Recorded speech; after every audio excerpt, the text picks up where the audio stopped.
Нас часто запитують, що робити, якщо двері вже провисли.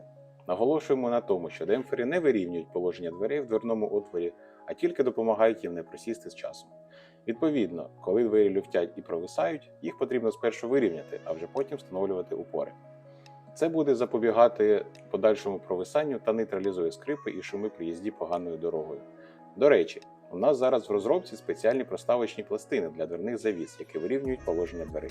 Невдовзі анонсуємо їх в наших соцмережах. Асортимент буде доступний для ваговських авто і з часом розширюватиметься.